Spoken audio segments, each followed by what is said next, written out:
hapa bana Ngoto aligusia swala hilo la viongozi wa upinzani katika sura ya kugombea nafasi ya urais. Yeah. Tunaona grafiko chini sana katika kuwaimba. Yeah. Hii ina tafsiri nini? Vyama vya upinzani havina watu wenye uwezo wa kuweza kuwa marais au ushawishi wa kuweza kuwa marais, au tafsiri yake ni tafsiri yake hapo kwenye nafasi kubwa kama hiyo rais huwa ni agenda kubwa za kitaifa. Na nani anaweza kuzibeba agenda? Yaani mnyongeni haki yake mpeni.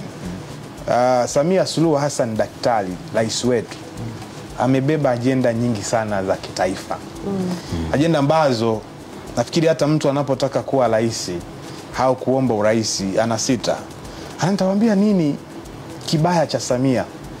Akitizama miradi mikubwa ambayo hatukuwahi kuiwaza kama itatekelezeka, imetekelezeka. Alipokea ikiwa mwanzoni, mingine katikati, ameimalizia.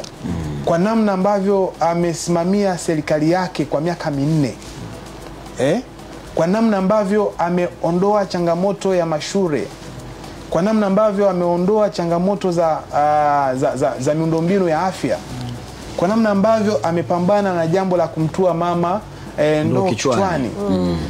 Hizi ni agenda kubwa mno ambazo katika ngazi ya urais, nataka niwaambie, kila mtu akiingia chumbani akajitizama kwenye kioo, aoni ataenda kuambia nini wananchi ili kumpinga Samia Suluhu Hassan.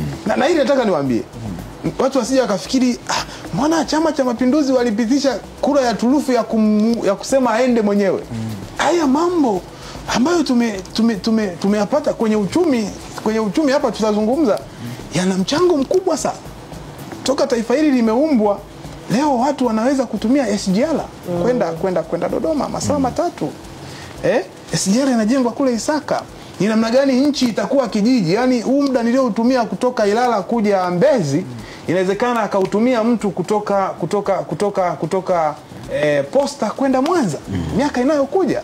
Kwa hiyo ni kitu cha ajabu sana. Kwa hiyo hii ni kongole kwa Chama cha Mapinduzi na ni kongole kwa Samia Suluhu Hassan kwa kuweza kuipokea nchi katika kipindi kigumu na kusimamia miradi aliyoikuta, na akaanzisha miradi mingine ambayo inawaogofya wote wanaotaka urais.